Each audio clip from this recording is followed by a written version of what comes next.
mapagpalang gabi po sa bawat isa. Kamusta po ngayon kayo? Namiss ko po kayo at namiss po natin na sumamba sa ating po Panginoong Diyos at yan, sabi nga itong midweek, di ba, ay laging encouragement sa atin. Ito yung isang nagpapalakas sa atin. Pakitabi mo nga yung katabi mo. Sabi mo, kamusta na? Yeah, masaya sa pakiramdam kapag may nangangamusta sa'yo. Amen. And kasi totoo naman nakakapagod yung araw. Sino po yung may kapagulan na yung araw? Pwede ka na parang ngayon, baka super lang ka, hindi ka naman magkatao.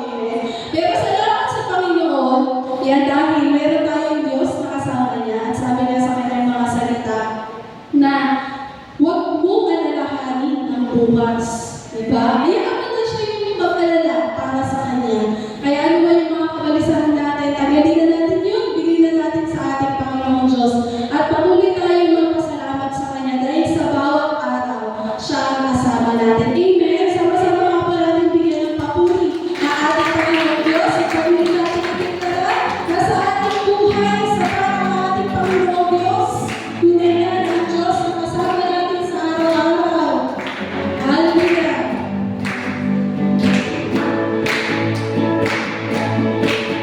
Kasama ko ang Diyos, kasama ko ang Diyos, ako'y iiwanin pababayaan. Kasama ko ang Diyos, kasama ko ang Diyos, ako'y iiwanin pababayaan. Minsan pa sabihin natin, kasama ko ang Diyos, kasama ko ang Diyos, kasama ko ang Diyos, ako'y iiwanin pababayaan. Kasama ko ang Diyos, kasama ko ang Diyos, ako'y iiwanin pababayaan. Ang Diyos sa buhay ko'y sapat, ang Diyos sa buhay ko'y sapat, di nagpupulat kahit kailan ang Panginoong Diyos. Tunay ang ating Diyos, sa buhay ko'y sapat. Isa pa sabihin mo, kasama ko ang Diyos, kasama ko ang Diyos, kasama ko. Ako'y hindi iniwan, at kami hindi mo papabayaan, Panginoon. Kasama ko ang Diyos, ako'y iiwanin pababayaan ba? Ang Diyos sa buhay ko'y sapat, ang Diyos sa buhay ko'y sapat, di nagpupulat kahit kailan. Nakilala siyang nariyan, tunay ang Diyos sa buhay ko tapat. Ang Diyos sa buhay ko'y sapat, ang Diyos sa buhay ko'y sapat, di nagpupulat kahit kailan. Nakilala siyang nariyan, tunay ang Diyos sa buhay ko'y sapat. Kasama ko ang Diyos, kasama ko ang Diyos, kasama ko ang Diyos, ako'y iiwanin pababayaan. Kasama ko ang Diyos, kasama ko ang Diyos, ako'y iiwanin pababayaan. Kasama natin ang Diyos. Di ako di ako magkabalisa. Pagkakasama ka namin, Panginoon. Hallelujah! Kasama natin ang Diyos. Di ako malulungkot, di ako matatakot. Kasama natin ang Diyos. Amen! Tumaan man ako sa ilog, di ako malulunod. Tumaan man ako sa hapon, di ako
Katapatan mo, O Diyos, tunay at dakila ang pag-ibig mo.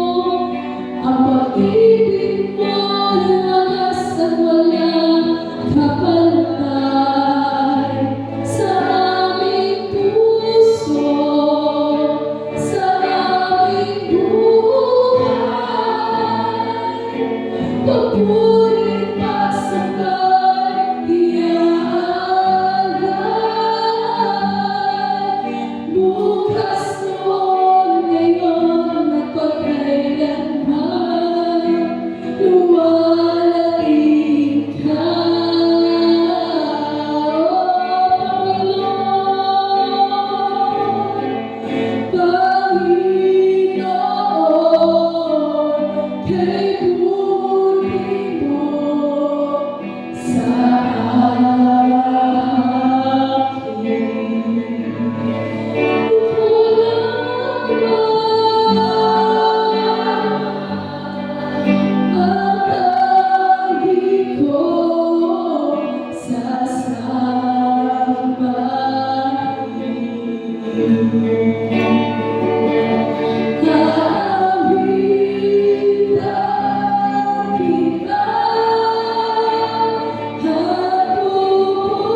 Hindi matatawaran ang katapatan mo sa aking buhay. Dakilain ka,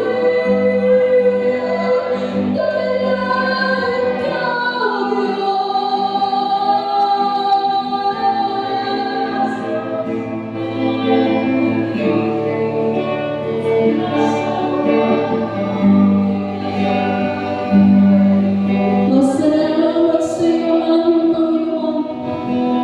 Ika'y tunay. Ika'y tapat po sa aming mga buhay. Salamat, Lord, maging sa mga pangako mo na palaging nagpapaalala sa amin na meron kang Diyos. Noon ngayon, magpakinggan mo ang katapatan mo, Panginoon, ay kahit kailan hindi namin matatawaran sa aming mga buhay. Ang pag-ibig mo ay laging sariwa, Panginoon.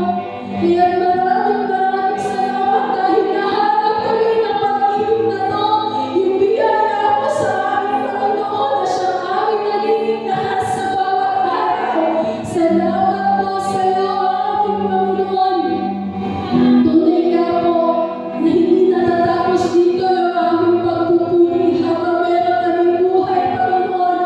Patuloy namin isisigaw ang iyong pangalan para po sa aming mga buhay na ikaw lamang ang tunay na Diyos. Ikaw ang tapat na Diyos. Ikaw lamang, Panginoon. Ikaw, Jesus, na namatay sa krus ng Kalbaryo. Pinatunayan mo, Panginoon, sa buong mundo na hindi ka patay. Ikaw ay buhay na Diyos.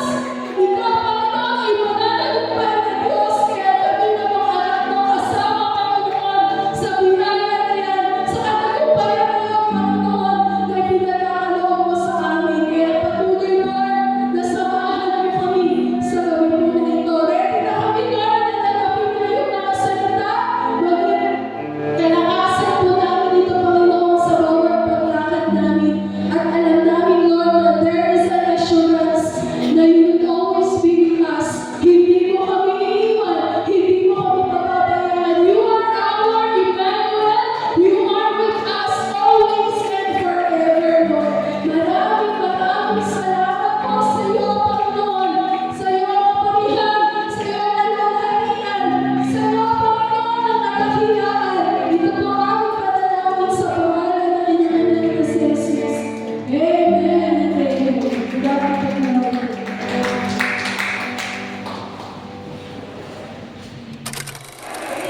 Yes, the Lord is faithful. Tuloy nga na napaka-kapagpulong natin ng Panginoong Diyos. Kaya tama po ang ating po mga inawit. Kasama natin ng Diyos. Ayan po. Dumaan man tayo sa apoy. Hindi tayo malulunod. Masusunod. Ayan.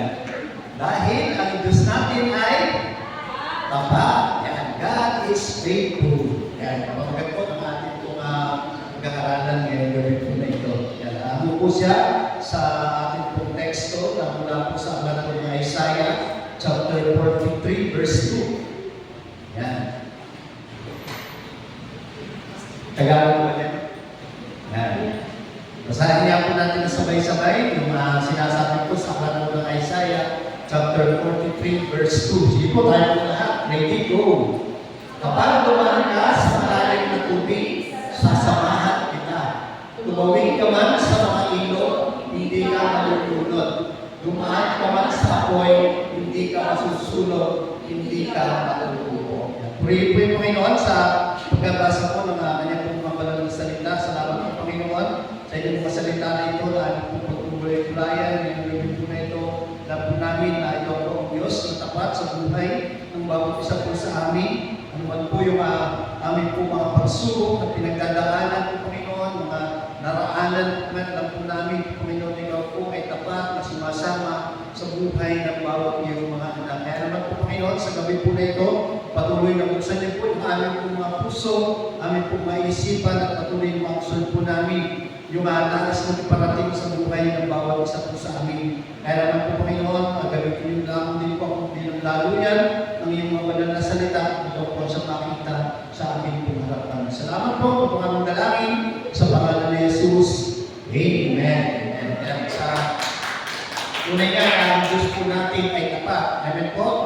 Yan, at pag-usapan po natin yung mga isang bagay na lahat na siguro ay naranasan na rin po natin o maging saksan po siguro nararanasan po natin, di ba? Na lahat tayo po ay dumadaan dito sa mahihirap na sitwasyon ng ating buhay. Amen po? Yan, sabi nga ay mahihirap na season ng ating buhay. Ito po ay tungkol sa kung makakaranas ka man ng problema, yan sabi nga ay hindi kailan, kundi kailan at minsan parang sunod-sunod, diba?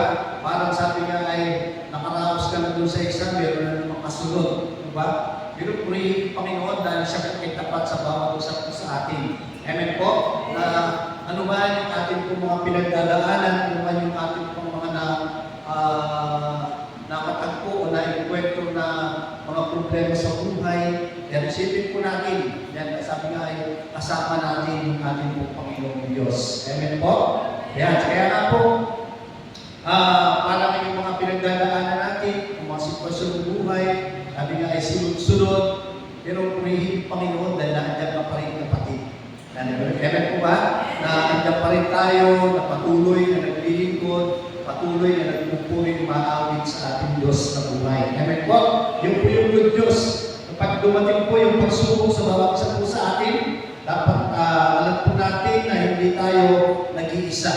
Sabihin mo sa tabi mo, hindi ka nag-iisa. Kasama mo ang Diyos. Amen po? Dahil ang Diyos natin ay faithful. Yan, sa Isaiah 43 po na yan, verse 2, yan ang ipag-usap po ang Diyos sa kanyang po bayang Israel. At pinaalala niya sa kanila yung kanyang po katapatan ay hindi nakadepende po doon sa sitwasyon na kanila po mga pinagdadaanan. Yan, sila po ay nandun po sa lugar po ng Ehipto. Sabi nga ay 400 years na sila po ay alipin ng mga Ehipsyo. Yan, nagpapili ko na yun, yung nakikita yung Ten Commandments, di ba? Na kung nakikita po natin na talagang pinagtatrabaho po sila hanggang sa dumating yung punto na talagang patuloy lang silang pinagtatrabaho at kapag nakita po sila nagpapahinga ay talagang sinasaktan pa sila. Kaya sabi nga ay nakikita po natin dahil yung katapatan po ng ating Diyos, hindi nga daw po nakatipindi doon sa sitwasyon, hindi nakabase doon sa nararamdaman ng tao, at hindi rin nagbabago kahit gaano pa kalaki yung mga pinagdadaanan po natin. Amen po? Dahil sabi nga, tapat po yung ating po Panginoong Diyos. Kaya sa gabi po na ito, sa verse po na yan, mag-aaralan po natin na meron po tatlong puntos po tayo makikita po dito. Ayan na rin po doon sa ating po inawit. Yan. Ang una pong puntos po dito, when we pass through the waters, yan, kapag dumaan po tayo doon sa malalim po na tubig, ay po natin at may ibig sabihin na kapag tayo po ay dumaan sa malalim na tubig o sabihin na natin sa dagat, ano po yung sinasabi po dyan ng ating po Panginoon, ano po yung pangako dyan ng ating po Panginoon, di ba? Sabi niya, I will be with you. Yan, naaalala na sa panahon po na ito, naaalala ng mga Israelita na bagamat sila po ay 400 years na silang nalipig doon po sa bansang Ehipto. Pero dumating po yung oras na yung Diyos mismo ang kumilos po sa kanila pong kalagitnaan. Yan, ginamit na po si Moises para po sila po ay hamuin o ilabas doon sa kanila pong pagkakaalipin doon po sa bansa po ng Ehipto. Yan, ginamit po nila si Moises. Sabi nga ngayon, pero pagdating hinamo sila doon, tumakas sila doon sa lugar ng Ehipto, sa pamumunan po ni Moises. Yan, naglakbay sila sa ulang, diba? Hinamon sila ng mga Ehipsyo. Ngayon, dumating sa punto na talaga wala na silang ibang matatakbuhan, kundi hanggang doon na sila sa baybayin ng dagat, ng Red Sea. Yan. Sabi nga ay dead end na. Wala na silang dahil marami silang mga daladala, marami silang mga may mga karwahe pa sila, may mga bata, may mga bagahe nila, di ba? May mga kagamitan nila sa bahay, ay dala-dala po nila. Sabi nga, ano na sila, sila sa punto na nandun na sila sa may baybayin ng Red Sea. Yan, wala nang daan, papalipit na yung nakikita nila, papalipit na yung mga army ng Egyptian. Yan, sabi nga, siguro iniisip nila, ala na, kaya-kaya na nila tayo ulit bihagin o kaya-kaya na nila tayo patayin dahil nandiyan na sila, mga armado yung mga humahabol sa kanila ng mga Egyptian. Pero sa tagpo po na yun, doon po mismo gumawa ng milagro yung ating pong Panginoong Diyos. Amen po, ano po yung ginawa? Sa pamamagitan po ni Moises, yan, at nung kanyang tungkol, di ba, sabi nga ay gagamitin niya lang yung tungkol po na yun, ay may mga himalalan na nagagawa, di ba, o meron ng mga pagbabago na nagagawa doon lang sa ating pong Panginoong Diyos. Nung inihampas ni Moises yung kanyang tungkol, doon po sa dagat, sa Red Sea, yan, nahati po yung dagat. Amen po, nagkaroon ng daanan. Sabi nga, ito yung lupa, yung kanila pong dinahanan. At makikita po natin, di ba, kung napanood po natin yun sa Ten Commandments, di ba? Para pag yung dagat ay hanggang doon na lang, napupong dito, nagkaroon ng pader, dito rin sa kapila, at yung bit natin ay dinahanan po nila na ito yung lupa. Yan, makikita po natin yung sa alam po ng Exodus chapter 14, ito po yung nagpapaalala po sa atin, sabi nga na kapag tila imposible yung lahat ng mga bagay na mangyayari, di ba? Parang imposible, di po ba, na sila po ay makatawid doon, sa tuyong lupa, makakati yung dagat, ang napaka-imposible mangyari, di po ba? Pero sabi nga ay, kaya po yun ng ating Panginoong Diyos. And po, kaya po yun ng ating Panginoong Diyos dahil ang Diyos po natin ay tapat, siya po ay tumutupad, gaya ng mensahe natin na parang lingkod, siya po ay tumutupad sa lahat ng kanyang mga ipinangako. Amen po? Yan ang application po natin doon, marahil ilan po sa atin na narito, yung gabi po na ito, ang pakiramdam po natin ay parang tayo po ay nakaharap o doon sa dagat ng mga problema, lalo tigit sa mga financial na aspeto ng ating pong buhay, di ba? Sa kaya akong kukuha ng panggastos, sa kaya akong kukuha ng pang-tuition ng aking anak, sa kaya akong kukuha. Parang gano'n na talagang napakalaki ng dagat po na ito. Hindi lang sabi nga, hindi lang tabing dagat, hindi laking dagat po ito ng ating pong mga problema.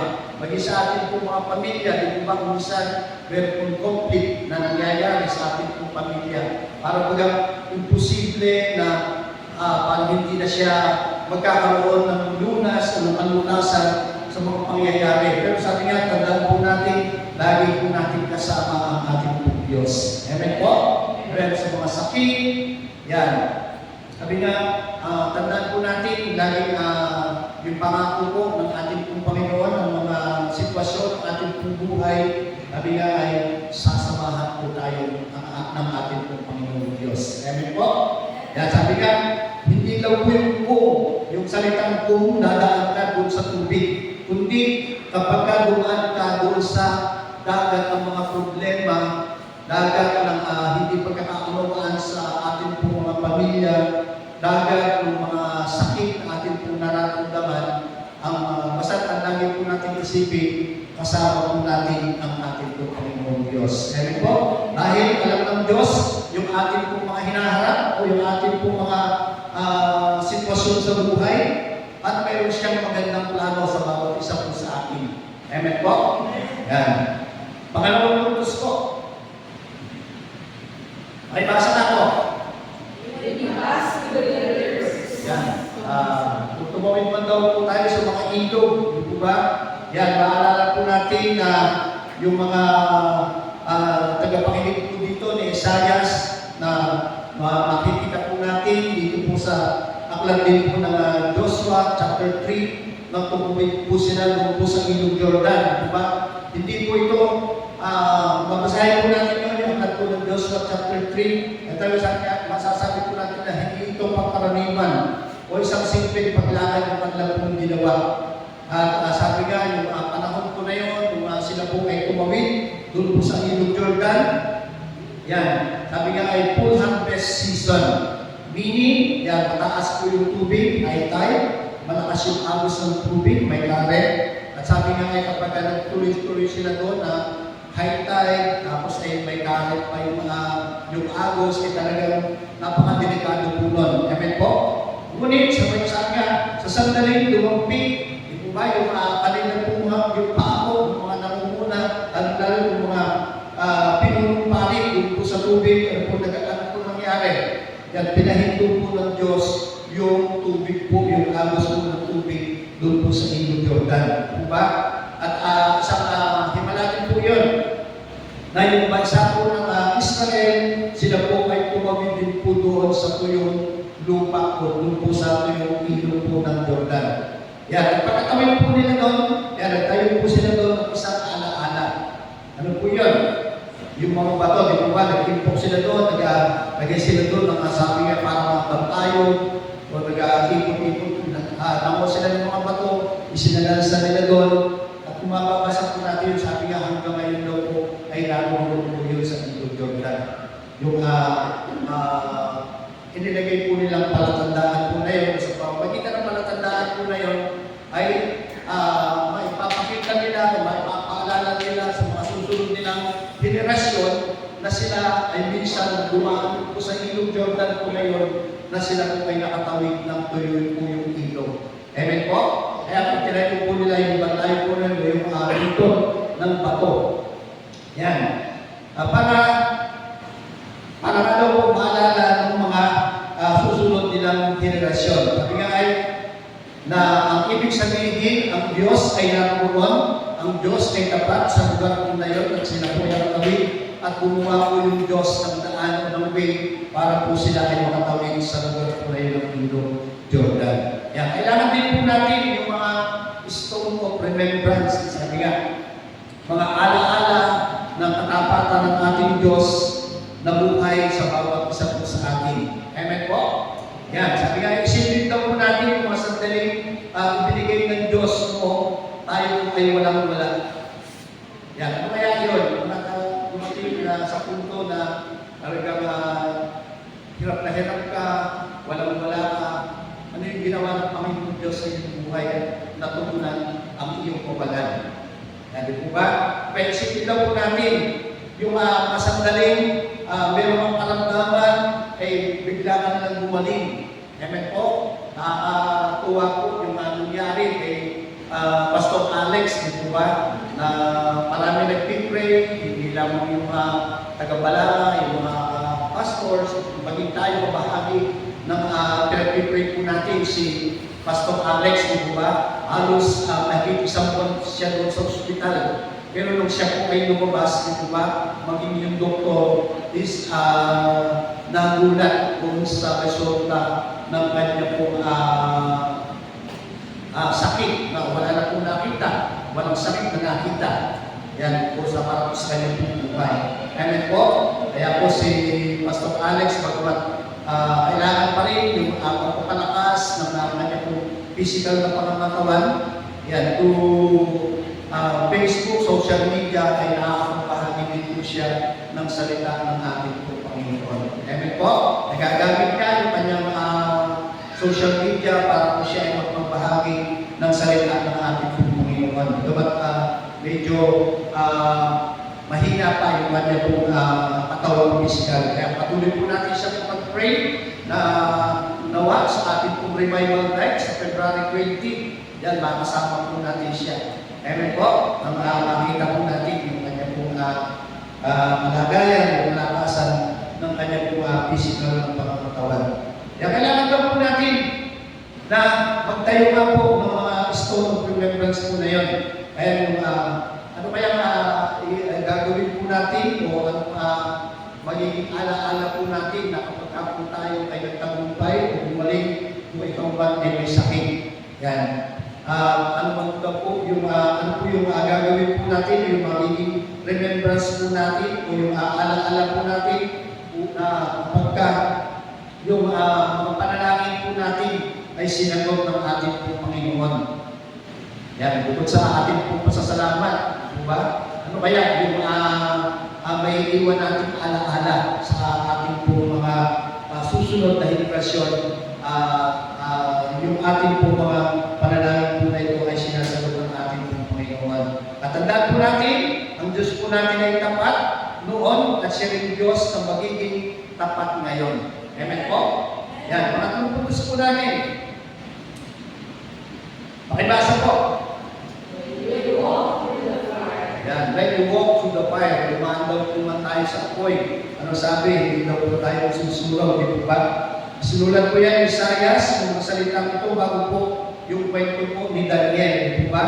Na ngunit alam daw po ng Diyos kung ano yung mga darating ng mga pangyayari doon po kay Daniel. Kaya nga po, makikita po natin doon sa Daniel chapter 3.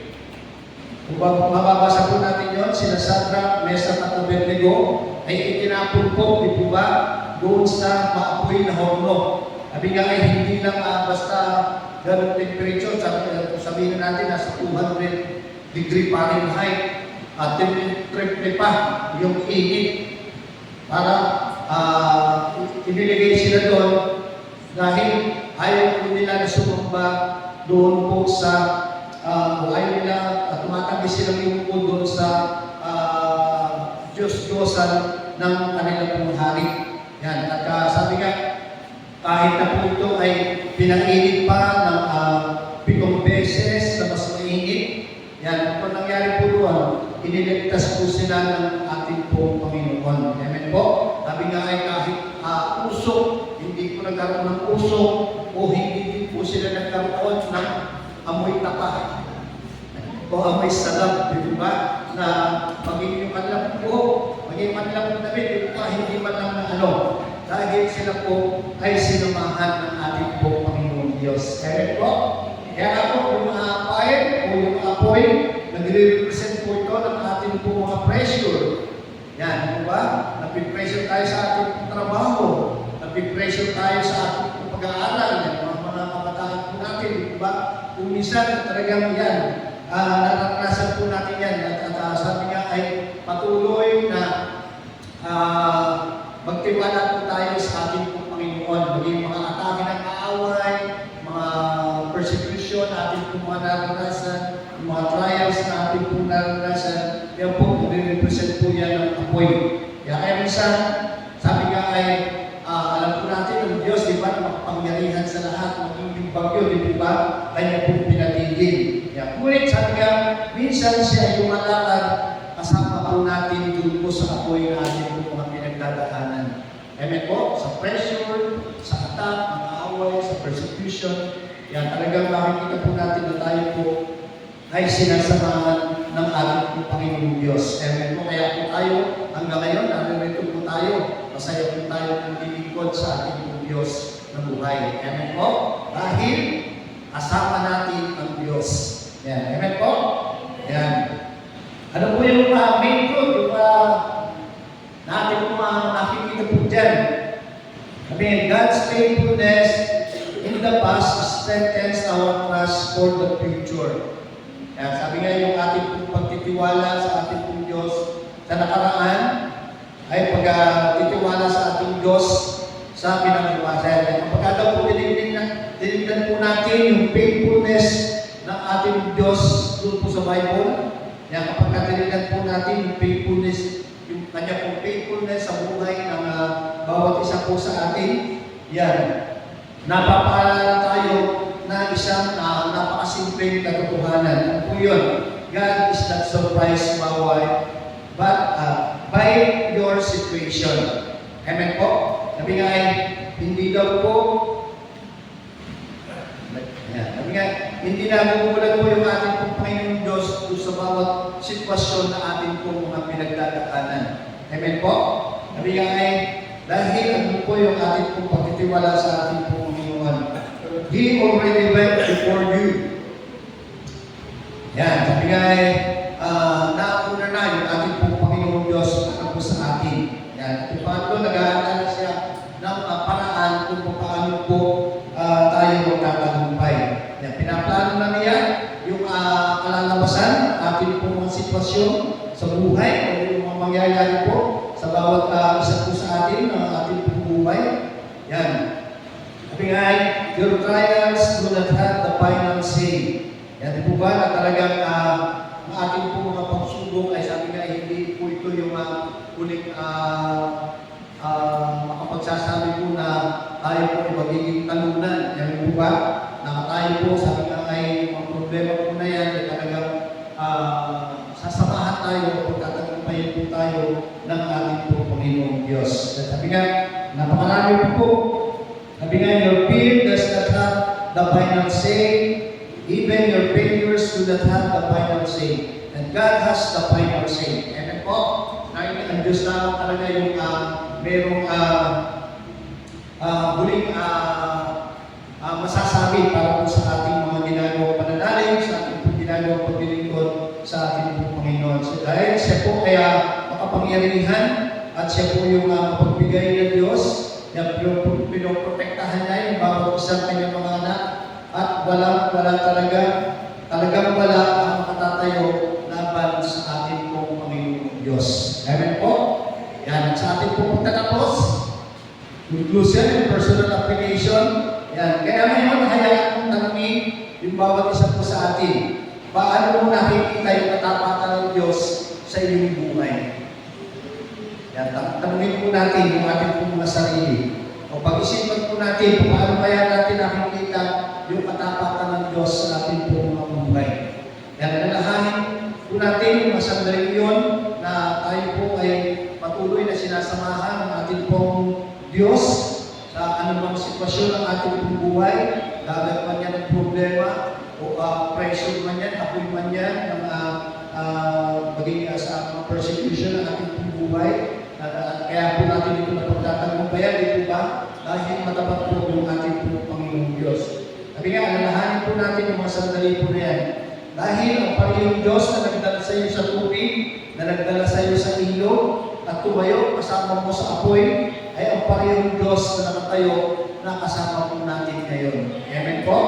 Yan. Kaya nakasama po natin yung ating pulo, maging matatag po tayo, magkaroon po tayo ng matibay ng pananampalataya sa ating Diyos dahil ang Diyos po natin ay tapat, kahapon, ngayon, at magpakailanman. Amen po? Yan po rin po yung Panginoon. So po tayo magpasalamat sa ating pong Diyos na buhay. Kung nga po Panginoon, maraming salamat po Panginoon sa inyong mensahe, sa inyong mga salita po Panginoon. Ngayong gabi po na ito, nawa patuloy na kami po ay napatatag Panginoon na kapag bigay po kami ng matatag na pananampalataya sa iyo dahil ikaw ang Diyos noon, ngayon at magpakailanman, laging di mo kami iiwan, Panginoon, di mo kami pababayaran, ikaw ay laging kasama po namin sa anumang sitwasyon ng aming pong buhay.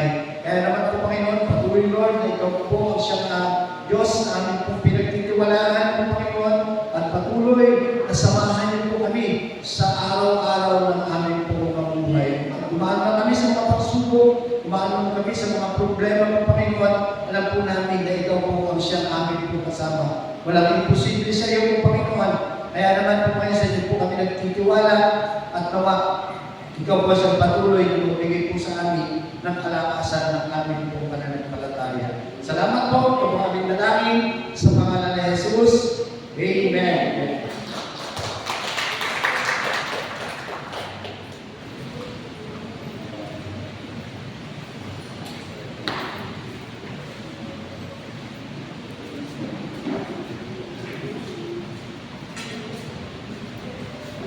Ayan, salamat po sa Panginoon. Dahil po na ang buhay po natin sa gabi ito ay nagpapala ulit sa kanyang mga salita.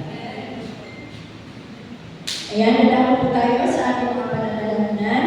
Nais ko po basahin sa inyo ang unang 1:5 verse 14. Hindi tayo nagpapili lumapit sa Kanya dahil alam natin ibibigay niya ang anumang hingin natin kung ito ay naayon sa Kanyang kalooban. Yan, sabi nga, handa siya ibigay ang hinihingi natin dahil sa pananalig natin kay Jesus. Yan, sapat ang Kanya kapangyarihan upang ipagkaloob ang lahat ng makabubuti sa buhay ng bawat isa sa atin. Yan po ba? Sa gabi po ito, maghanap po tayo ng ating mga kapartner. Yan yung hindi pa po nag-partner natin. Para naman na-share po natin yung mga nais po natin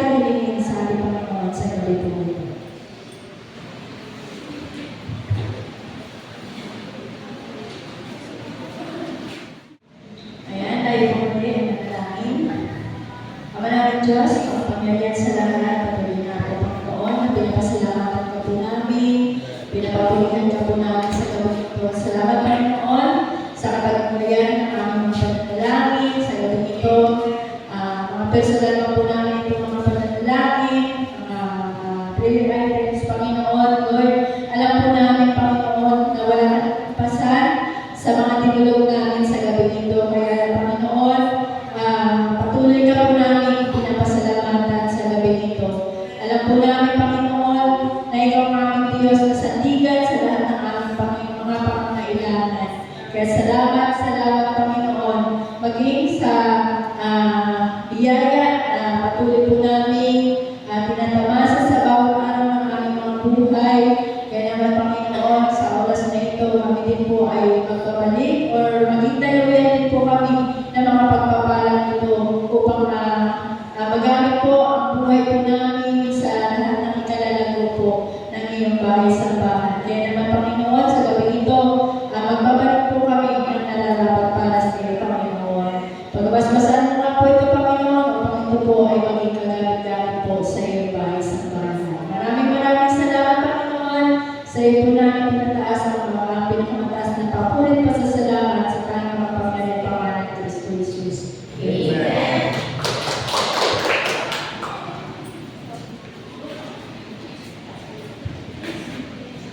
Sige po, tayo po yung manalangin.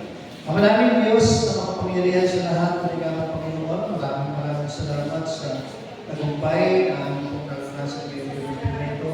Salamat, Panginoon, sa iyong presensya na patuloy pong nilulukod sa aming pagkalagitnaan. Salamat, Panginoon, na naway ikaw po siyang nabigyan po natin ng duwalhati, papuri, parakan po, Panginoon, sa aming pagsamba. Salamat po, Panginoon, sa masalita niyo po, na ayaw po narinig. Alam po namin ikaw po yung Diyos na tapat sa buhay ng bawat isang po sa amin. Kaya naman po, Panginoon, sa inyo po kami nagtitiwala, anong pagsubok, anong sitwasyon ng aming buhay. Alam po namin, Panginoon, na ikaw po siya na aming po kasama. Salamat po, Panginoon, doon sa namin po mga itinalangin sa iyo, sa gabi po na ito, ay patuloy, Lord, sa alam po namin na ito po ang siyang Diyos na nagbibigay po ng anutasan po, Panginoon, at kasagutan po sa lahat ng aming po mga itinalangin. Salamat sa bawat isa po sa amin na pinatid po ng ligtas sa lugar po na ito. Lord, dalangin po namin sa aming po pag-uwi, ang inyong pagsama, pag-iingat ay patuloy pa rin po namin itong maranasan ng paglubay po, Panginoon, sa aming po makarating sa aming po mga tahanan ng ligtas at patuloy po namin ang aming po mga mahal sa buhay na naroon din po yung galak sa kanila pong mga puso. Kaya tayo po, yung bawat isang mga uwi po pa sa amin po, maging ang po mga sasakyan na mga ginagamit, mga magdalakan po, Panginoon, ang iyong patnubay, patuloy po namin itong maranasan. O sa amin po pagsasaluhan, sa gabi po na ito, pakalilisin po ito, pagsilbing kalakasan po ito ng aming po physical na pangkatawan, magamit po namin sa aming po mga ginagawang pagbibig po. Salamat po, Panginoon, at patuloy na balik po ito ng maraming beses sa mga tao sa pagpapalagay nito. Salamat po, naway taglayin ng bawat isa, yung mga biyaya ng pagpapala na nanggagaling sa ating Diyos Ama, pag-ibig na nanggagaling sa ating Diyos Anak, at ang pagsama ng Santong Espiritu ay patuloy po natin itong maranasan ngayon at magpakailanman. Amen. God bless po.